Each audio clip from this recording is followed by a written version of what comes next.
তুমি যদি টেন্স না চিনো যে এটা এই সেন্টেন্সটা কোন টেন্সে, তুমি যদি ফর্ম না চিনো এই সেন্টেন্সটা কোন ফর্মে, তাহলে কিন্তু অ্যাক্টিভ প্যাসিভ সারা জীবনে কঠিন থেকে যাবে। আমরা এই কয়দিনে অ্যাক্টিভ সেন্টেন্স আর প্যাসিভ সেন্টেন্স শিখছি, কিভাবে অ্যাক্টিভ সেন্টেন্সকে চিনতে হয়, কিভাবে প্যাসিভ সেন্টেন্সকে চিনতে হয়, এটা শিখছি। অ্যাক্টিভ সেন্টেন্স আর প্যাসিভ সেন্টেন্স কেন আমরা শিখব? অ্যাক্টিভ সেন্টেন্স প্যাসিভ সেন্টেন্স শেখার পিছনের রিজনটা হইতেছে যাতে করে আমরা ভয়েস চেঞ্জ ভালো পারি। অ্যাক্টিভ এবং প্যাসিভ সেন্টেন্স আমরা একটা ভিন্ন পদ্ধতিতে শেখাই না, গতানুগতিক, কিন্তু দেখবা যে স্কুলগুলোতে বা অন্যান্য যে জায়গাগুলো আছে এইগুলোতে অ্যাক্টিভ প্যাসিভ সেন্টেন্সগুলো এইভাবে হয়তো বা দেখানো হয় না, শেখানো হয় না। এটা তোমরাই প্রমাণ, যতটুকু আমরা তোমাদের কাছ থেকে জানি। আমরা প্রথম কাজ যেটা করি, অ্যাক্টিভ আর প্যাসিভ সেন্টেন্সটা শেখায় নেই, শেখানোর পরে আমরা ভয়েস চেঞ্জ করি। এতে সুবিধাটা কি? সুবিধাটা হইতেছে তুমি যখন অ্যাক্টিভ চিনলে, তুমি যখন প্যাসিভ চিনলে, অ্যাক্টিভ আর প্যাসিভ সেন্টেন্স চেনার কারণে তোমার জন্য ভয়েস চেঞ্জটা সহজ হবে। এখন তুমি ময়দানে যুদ্ধ করতে গেছো, তুমি শত্রুই চিনো না, শত্রুর চেহারাই চিনো না, শত্রুর গুণাবলী, শত্রু কি কি কাজ, কিভাবে তোমাকে অ্যাটাক করতে পারে, এই জিনিসগুলো তুমি চিনোই না। তাহলে বলো তুমি কি শত্রুর মোকাবেলা করতে পারবা? অ্যাক্টিভ প্যাসিভকে আমরা যদি একটা শত্রু হিসেবে বিবেচনা করি, তাহলে আমাকে প্রথমে বুঝতে হবে যে এই শত্রুকে মোকাবেলা করার প্রধান হাতিয়ারগুলো, ওর বৈশিষ্ট্যগুলো কি কি আমার বুঝতে হবে। বোঝার পরে ওকে আমরা মোকাবেলা করব।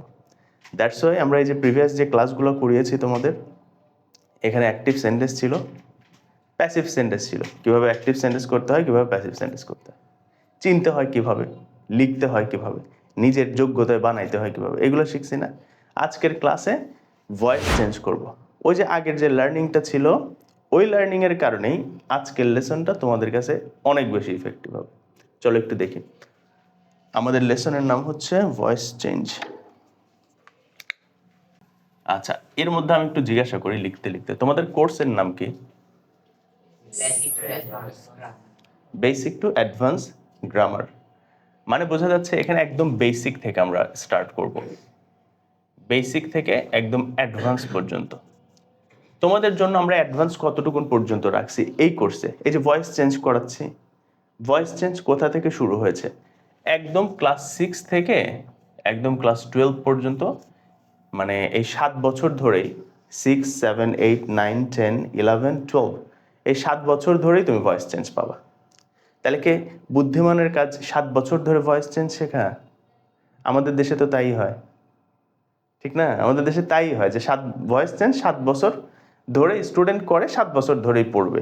কিন্তু আমরা বলি যে না, একটা ভয়েস চেঞ্জ একবারই করার মতো করবে। এই জন্য এই যে আমাদের কোর্সের নাম বেসিক টু অ্যাডভান্স গ্রামার। আমরা একদম 6, এই বেসিক থেকে শুরু করে অ্যাডভান্স এইচএসসি পর্যন্ত সব এক আলোচনায় শেষ করে ফেলবো।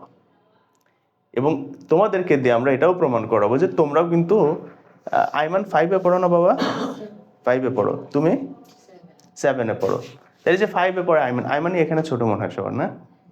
আচ্ছা, আইমান তুমিও দেখবা যে তুমি ইন্টারমিডিয়েটের ভয়েস চেঞ্জ তুমি সলভ করতে পারো, very easy.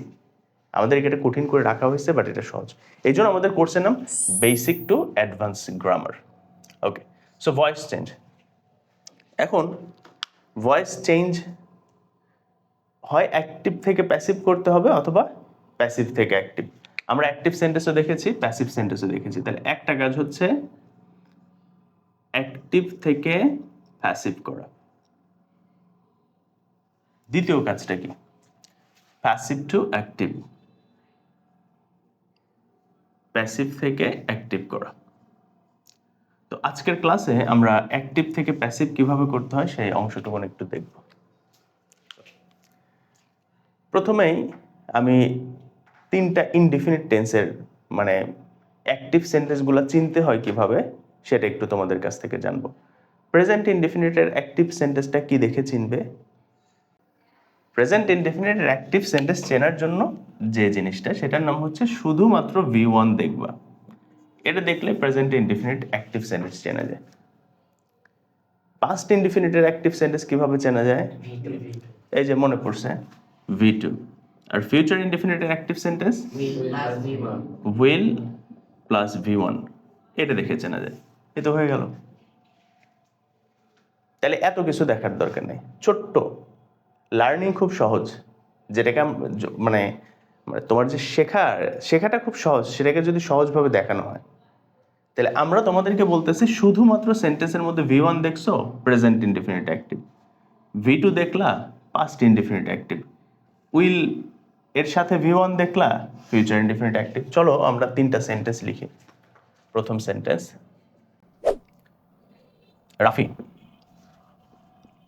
Eats rice with his sister.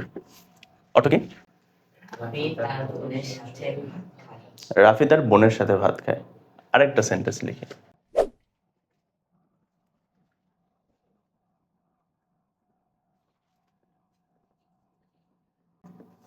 He planted a tree beside the road. সে রাস্তার পাশে একটি গাছ লাগিয়েছিল। আচ্ছা, এরপরে আরেকটা সেন্টেন্স আমরা লিখব।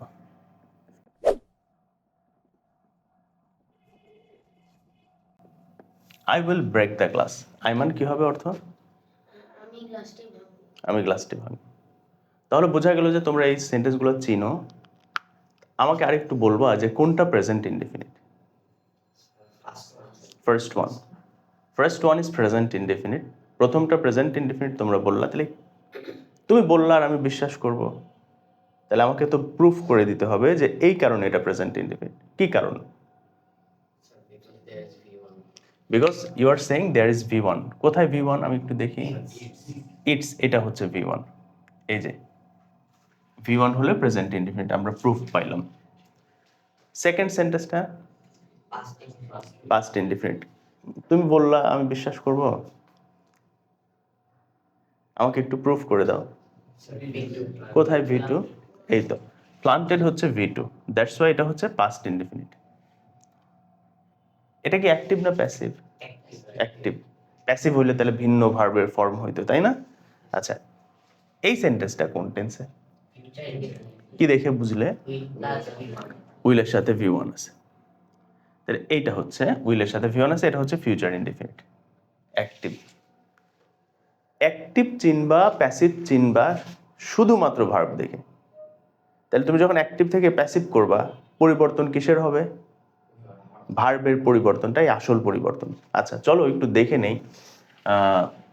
আমি তো এই যে এইখানে লিখলাম যে ভার্বগুলো, সেটা হচ্ছে অ্যাক্টিভের present indefinite, past indefinite, future indefinite, অ্যাক্টিভের ভার্বগুলো। এখন আসো প্যাসিভে ভার্বটা কেমন হবে? প্রেজেন্ট ইনডিফিনিটে কেমন হবে বলো তো? এম, ইজ, আর, এর সাথে V3 হবে।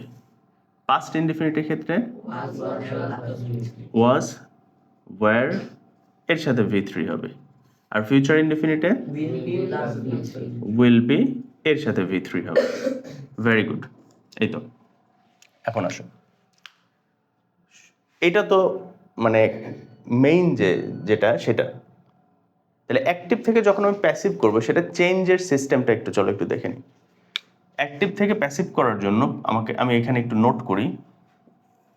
অ্যাক্টিভ থেকে প্যাসিভ করার জন্য প্রথম যে কাজটা, আমি সেন্টেন্সের মধ্যে একটা অবজেক্ট বের করব, একটা অবজেক্ট ফাইন্ড আউট করব। তাহলে প্রথম সেন্টেন্সের অবজেক্ট কোনটা? রাইস। সবুজ। তোমরা বললো প্রথম সেন্টেন্সের অবজেক্ট রাইস। এখন আমি তোমাদেরকে আবারও প্রশ্ন করব, তুমি রাইস বললা আর আমি বিশ্বাস করে নিব? আমাকে তুমি যে বললা রাইসই যে অবজেক্ট, এইটার হচ্ছে আমাকে রিজনটা একটু ফাইন্ড আউট করে দাও। কিভাবে রাইস অবজেক্ট? Very good. তুমি বললা যে রাফি কি খায়? ভাত খায়। তোমাদেরকে শেখানো হয়েছে যে তুমি ভার্বকে প্রথমে কি, পরে কে, এবং এর রিলেটেড আরো অন্যান্য কিছু তোমাদেরকে শেখানো হয়েছে। আচ্ছা, তাহলে প্রথমে কি দিয়ে আমি প্রশ্ন করব। তাহলে রাফি কি খায়, যে উত্তরটা আসবে সেটাই অবজেক্ট। এখানে উত্তরটা আসছে ভাত, রাইস। ঠিক আছে, তাহলে প্রথম কাজ আমার অবজেক্ট বের করা। বের করে আমি কি করব? অবজেক্ট বের করে এই অবজেক্টটাকে সাবজেক্ট বানাইতে হবে।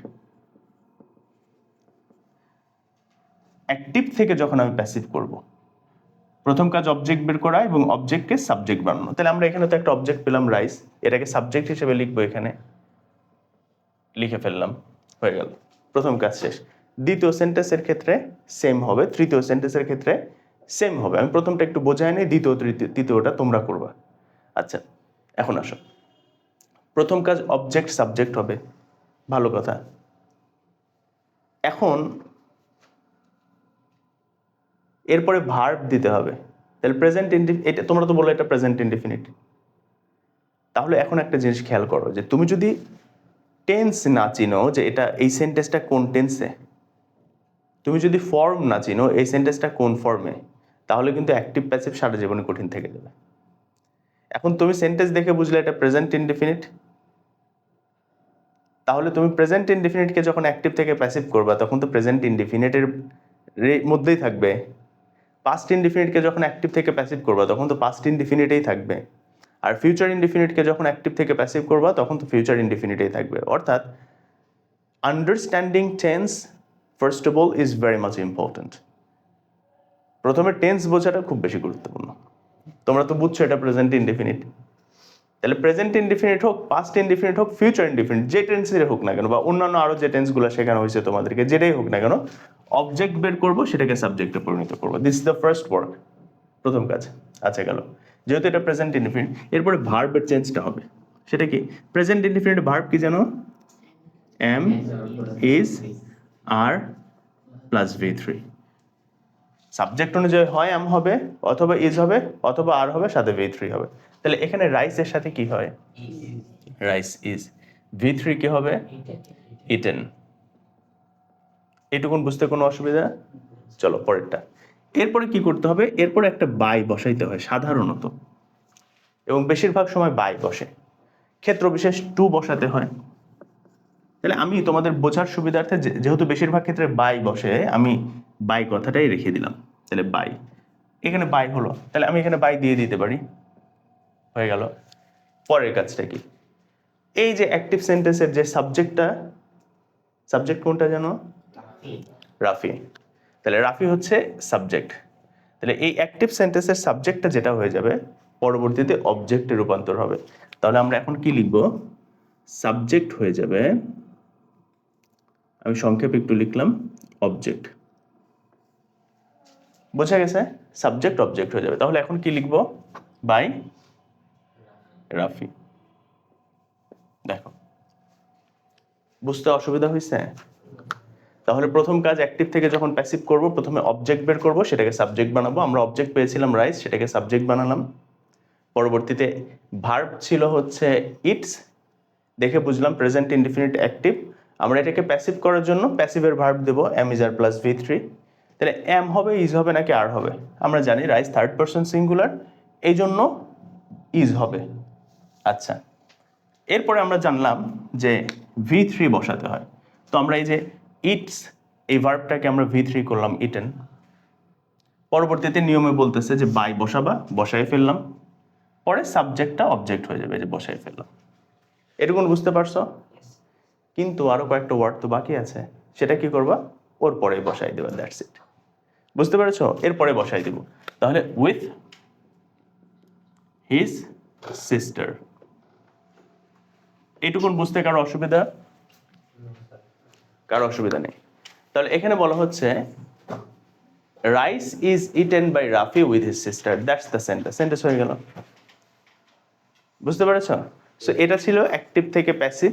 আমরা বাকিগুলো এখন তোমাদেরকে জিজ্ঞাসা করব, তোমরা করবা, সাথে আরো অনেকগুলো সেন্টেন্স আমরা দিব ইনশাআল্লাহ।